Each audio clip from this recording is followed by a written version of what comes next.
Vision বিজ্ঞান YouTube চেনেললৈ আপোনালোকক পুনৰবাৰ স্বাগতম জনাইছোঁ। বন্ধু বান্ধৱীসকল, ইতিমধ্যে মই এই লেচনটো অৰ্থাৎ ক্লাছ 6ৰ ৰেইনবো 1 যিটো টেক্সট বুক আছে, সেই টেক্সট বুকৰ লেচন নম্বৰ 6 এণ্ড ইনডমিটেবল স্পিৰিটৰ ওপৰত আলোচনা আগবঢ়ালোঁ। ইয়াৰ অসমীয়াৰ ভাঙনি মই আগবঢ়ালোঁ। এতিয়া এই পাঠটোৰ মই কুৱেশ্যন এনচাৰখিনি কৰিবলৈ আগবাঢ়িছোঁ। তোমালোকে ভিডিঅ'টো সম্পূৰ্ণভাৱে চাবা বুলি আশা থাকিল। আৰু যদি মোৰ এই লেচনটোৰ অসমীয়াৰ অনুবাদৰ যদি ভিডিঅ'টো চোৱা নাই, তেতিয়াহ'লে ডিছক্ৰিপশ্যনত লিংক থাকিব, তাত ক্লিক কৰিব আৰু গোটেই ভিডিঅ'টো চাই পাঠটো বুজি ল'ব পাৰিব। এতিয়া আহক প্ৰথমতে আমি এই লেচনটোৰ কুৱেশ্যনখিনি চাওঁ। ইয়াত প্ৰথম কুৱেশ্যনটো কি দিয়া হৈছে, let's find out how much we have understood. এতিয়া আমি চাওঁ আমি কিমান বুজি পালোঁ এই পাঠটো। পুট এ টিক, এটা টিক মাৰ্ক দিব কৈছে on the correct option. Correct যিটো অপশ্যন তাত টিক মাৰ্ক দিব কৈছে। তো কুৱেশ্যন এত কি বুলি কোৱা হৈছে, Anamika Pegu was encouraged to take up adaptive running by. So' adaptive running ল'বৰ কাৰণে এই অনামিকা পেগুৱে কাৰ দ্বাৰা অনুপ্ৰেৰণা পাইছিলে, আৰু ইয়াৰ এনচাৰটো হ'ব ৰানেন পাটৰ।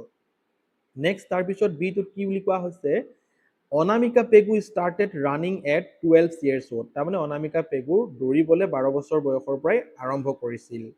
নেক্সট তাৰপিছৰ যিটো কুৱেশ্যন আছে, কুৱেশ্যন নম্বৰ চিটো চোৱা, তাত কি লিখা আছে, India's first women para athlete to win a para Olympic medallist. Para অলিম্পিকৰ যিটো মেডেল পোৱা প্ৰথমগৰাকী ৱমেন কোন হয়?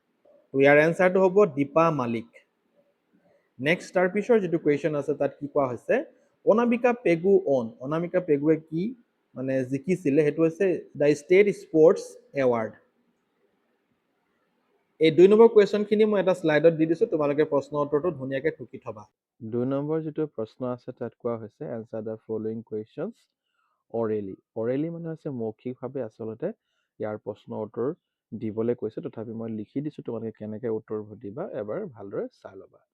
চ' প্ৰথম যিটো কোৱা হৈছে হু ইজ অনামিকা পেগু, তাৰ এনচাৰ লিখা হৈছে Anamika Pegu is a para athletic.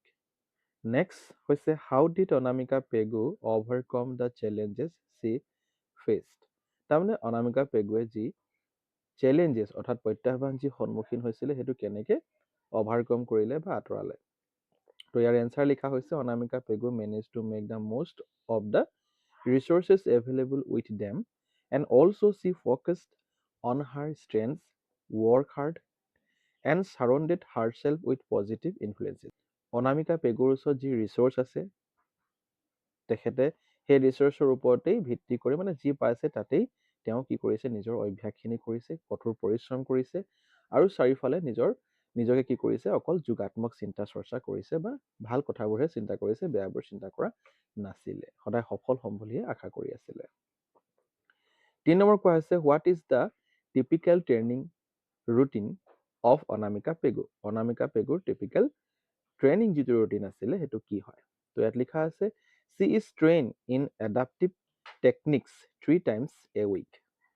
Her coach helps her with balance, stride, and endurance. She always tries to run at least 5 kilometers one session. Next question to চোৱা কি কোৱা হৈছে, what message has Anamika Pegu conveyed to the youth of Assam? অসমৰ যুৱক যুৱতীসকলৰ কাৰণে অনামিকা পেগুৱে কি মেছেজ দিছিলে? তো ইয়াৰ এনচাৰ লিখা আছে Anamika Pegu has conveyed an important message to the youth of Assam to believe in yourself, set and pursue your dreams, and also requested to chase our vision. গতিকে এইখিনি কথা তেখেতে আমাক কৈছিলে। নেক্সটটো আছে হোৱাট ইজ অনামিকা পেগুছ আল্টিমেট গ'ল। অনামিকা পেগুৰ আল্টিমেট গ'লটো কি হয়? তো ইয়াৰ এনচাৰ লিখা হৈছে অনামিকা পেগুছ ultimate goal is to represent India at international competitions and make her country proud. গতিকে আন্তঃৰাষ্ট্ৰীয় পৰ্যায়লৈ যাতে ভাৰতবৰ্ষক প্ৰতিনিধিত্ব কৰিব পাৰে আৰু নিজৰ দেশক গৌৰৱ অনুভৱ কৰাব পাৰে, তাৰে সেইটো লক্ষ্য আছিলে। 3 নম্বৰ কুৱেশ্যনটোত মেচ দ্য ফলোয়িং বুলি লিখা আছে। তো আমি যেতিয়া অনামিকা পেগুৰ বিষয়ে পঢ়িছিলোঁ, তো অনামিকা পেগু আছিলে, অনামিকা পেগু এ অনামিকা পেগুৰ কাৰেক্টটো হ'ব এ para athletic.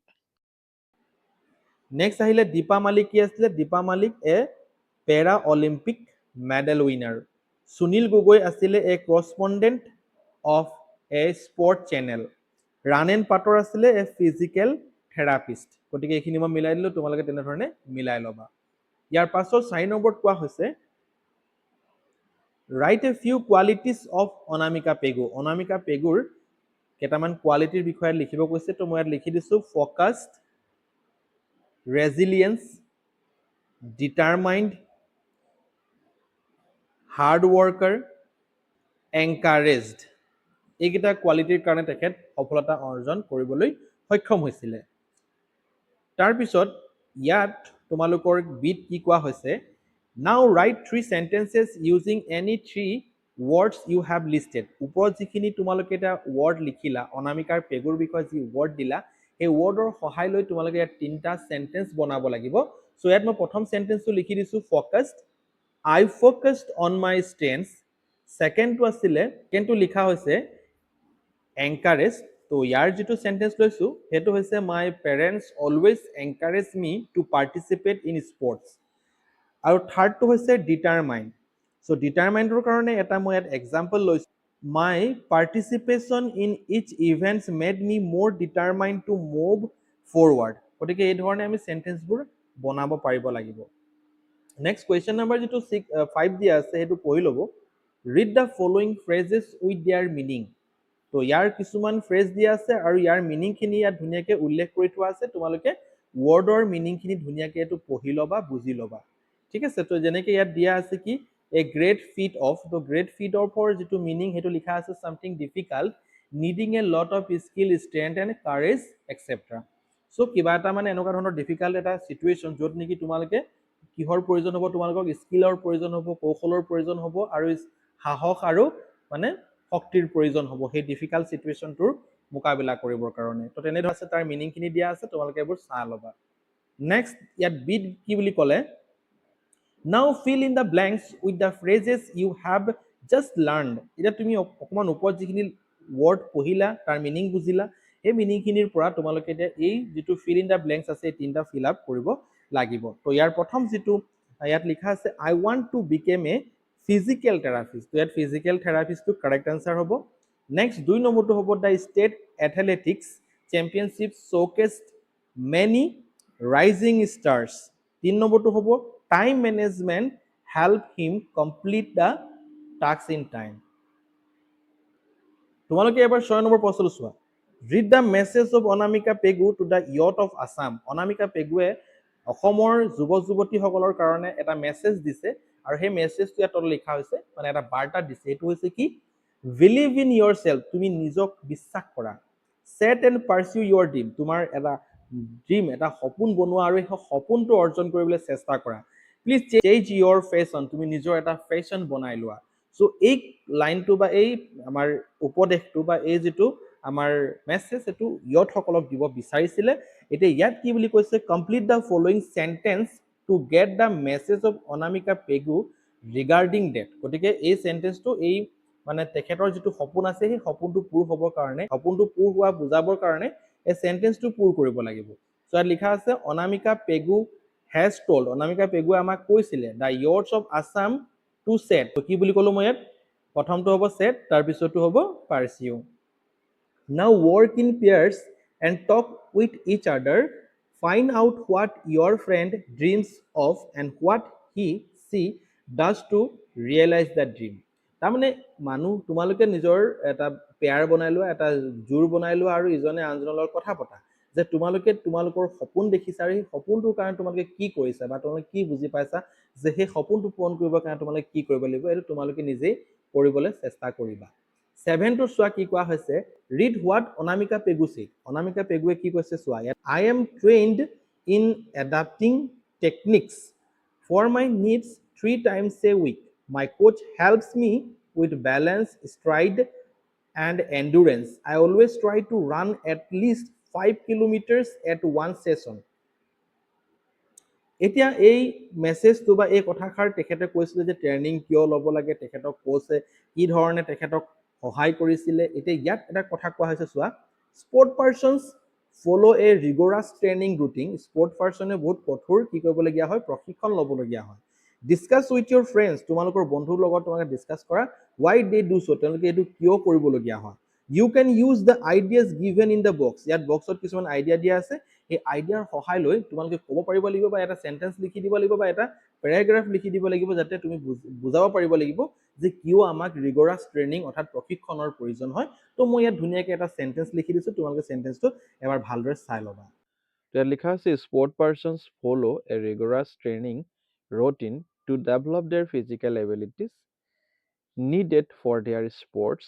Regular practice helps them to build strength, stamina, and endurance.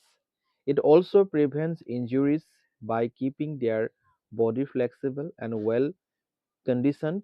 Moreover, strict training helps them to maximize their performance and stay fit to compete at the highest level. তাৰপিছত 8 নম্বৰটো চোৱা কি কৈছে, Anamika Pegu has taken running as a sport. ইয়াত কৈছে to many of us running is an exercise to keep our self fit and healthy. তো আমি বহুতে জানো যে ৰানিংটো কিয়ৰ প্ৰয়োজন হয়, আমাক নিজকে ফিজিকেলি ফিট ৰাখিবৰ কাৰণে বা আমাৰ স্বাস্থ্যটো ভালে ৰাখিবৰ কাৰণে আমি দৌৰিব লাগে। বিচাইডছ ৰানিং উই অলছ' ডু আদাৰ এক্টিভিটিজ ফৰ দিছ পাৰ্পজ। তো ইয়াৰ উদ্দেশ্যে অৰ্থাৎ হেল্থ আৰু আমাৰ মানে শৰীৰটো শুদ্ধ কৰি ৰাখিবৰ কাৰণে বা ঠিক কৰি ৰাখিবৰ কাৰণে দৌৰাৰ উপৰিও আৰু বিভিন্ন কাম কৰিবলগীয়া হয়। লুক এট দ্য পিকচাৰ্ছ বিল', তলত কিছুমান পিকচাৰ্ছ দিয়া আছে। দে টেল us about some activities that we do to stay fit and healthy. তাৰমানে তলত কিছুমান পিকচাৰ দিয়া আছে, যাৰ জৰিয়তে আমাক ক'ব বিচাৰিছে যে আমি হেল্থি আৰু ফিট থাকিব হ'লে তেনেধৰণৰ কামবোৰ আমি কৰিব লাগিব। Choose the correct phrase from the box. এই বক্সত কিছুমান কাৰেক্ট ৱৰ্ড দিয়া আছে, ফ্ৰেজ দিয়া আছে, and right bill' the appropriate picture. তো এপ্ৰপ্ৰিয়েট পিকচাৰ সেইটো লগাব কৈছে। তো প্ৰথমটো তোমালোকে নিশ্চয় গম পাইছা কি হ'ব এইটো। চ' তোমালোকে পিকচাৰটো চাই এইখিনি ফিল আপ কৰিব লাগিব। চ' প্ৰথমটো দেখিয়ে তোমালোকে গম পাইছা ইয়াত কি হ'ব। ইয়াত হ'ব eating A variety of vegetables. 2 নম্বৰটো কি হ'ব, গেটিং ইনাফ শ্লিপ। তাৰপিছত 3 নম্বৰটো হ'ব তোমাৰ এক্সাৰচাইজ কৰিব লাগিব। তাৰপিছত 4 নম্বৰ ইয়াত দিয়া আছে ইটিং ফ্ৰুটছ ৰেগুলাৰলি। তাৰপিছত একেবাৰে লাষ্টটো হ'ব আমাৰ ড্ৰিংকিং প্লেণ্টি অফ ৱাটাৰ। গতিকে এইখিনি কাম আমি কৰিলেহে আমি কি থাকিম, আমাৰ স্বাস্থ্যটো ঠিকেই থাকিব। এতিয়া এই 8 নম্বৰ কুৱেশ্যনটোত আমি শিকিলোঁ আমি নিজকে কেনেকৈ হেল্থি আৰু ফিট ৰাখিব লাগে, তাৰ কাৰণে কিছুমান এক্টিভিটিও ইয়াত আমি কৰিলোঁ। আৰু এতিয়া তলত দিয়া আছে যে নাও write some more activities that you do to keep your self fit and healthy. তো নিজকে ফিট আৰু হেল্থি ৰাখিবৰ কাৰণে আন কিছুমান কামো আমি কৰিবলগীয়া হয়, যেনেকৈ ৱাকিং, ৰানিং, ছুইমিং, চাইক্লিং, এই ধৰণৰ কিছুমান এক্টিভিটি আছে যিবোৰে আমাক আমাৰ হেল্থটো কি কৰি ৰাখে, ভালে কৰি ৰাখে। কুৱেশ্যন নম্বৰ 9টো চোৱা কি কোৱা হৈছে, let's identify a few objects associated with cricket. ক্ৰিকেটৰ লগত জড়িত থকা কিছুমান ইয়াত অবজেক্ট দিয়া আছে। Choose the names of the object from the box and right down in the given space. গতিকে ইয়াত কি কৈছে, বক্সত কিছুমান আইটেমছৰ নাম দি দিয়া আছে, তোমালোকে ইয়াত বাছি বাছি লিখিব লাগিব। তো প্ৰথমটো তোমালোকে নিশ্চয় গম পাইছা এইটো কি হ'ব। প্ৰথমটো হ'ব তোমাৰ গ্ল'ভছ, ছেকেণ্ডটো হ'ব তোমাৰ হেলমেট, তাৰপিছতো হ'ব বল, তাৰপিছত ষ্টাম্পছ, তাৰপিছত বেট। এইধৰণে তোমালোকে এইখিনি ফিল আপ কৰি ল'বা। তাৰপাছত আকৌ ইয়াত তলত এটা বস্তু ইয়াত আমাক জানিবলৈ দিছে, সেইটো হৈছে লেটছ লাৰ্ণ চাম মোৰ ৱৰ্ডছ ৰিলেটেড টু ক্ৰিকেট। ক্ৰিকেটৰ লগত জড়িত আৰু কিছুমান ৱৰ্ড আছে আমি জানিব লাগে, যেনেকৈ an umpire, a bowler, a batter, ইয়াক বেটাৰ বুলি কয়। আৰু এই যে ষ্টাম্পছৰ পিছত থকা ব্যক্তিজনক কোৱা হয় দ্য উইকেট কিপাৰ। এই ধৰণে আমি বস্তুবোৰ মনত থ'ব লাগিব। ইয়াৰ পাছত এটা ক্ৰিকেটৰ ওপৰত কি দিয়া হৈছে, পেৰাগ্ৰাফ দিয়া হৈছে। সেইটো আমি পেৰাগ্ৰাফটো পঢ়ি ল'ব লাগিব আৰু তাৰ যিটো খালী ঠাই পূৰ কৰিব দিছে, ফিল ইন দ্য ব্লেংকছ দিছে, এইখিনিও কমপ্লিট কৰিব লাগিব। পেৰাগ্ৰাফ কমপ্লিট কৰিবৰ কাৰণে তোমালোকে ইয়াত বেট, ইয়াত বল ইনক্লুড কৰি দিবা, ইয়াত বেটছমেন বা বেটাৰ, ইয়াত বলাৰ লিখি দিবা। তাৰপিছতো লিখিব লাগিব দ্য উইকেট কিপাৰ, আৰু ইয়াত থাকিব ষ্টাম্প বা দ্য উইকেট, আৰু ইয়াত লিখিব লাগিব এন আম্পায়াৰ। আজিলৈ ভিডিঅ' ইমানেই আছিলে। যদি ভিডিঅ'টো ভাল পাইছে প্লিজ লাইক, শ্বেয়াৰ, কমেণ্ট এটা কৰি দিবা। ভিডিঅ'টো সম্পূৰ্ণ চোৱাৰ বাবে অশেষ ধন্যবাদ। থেংক ইউ ফৰ ৱাচিং।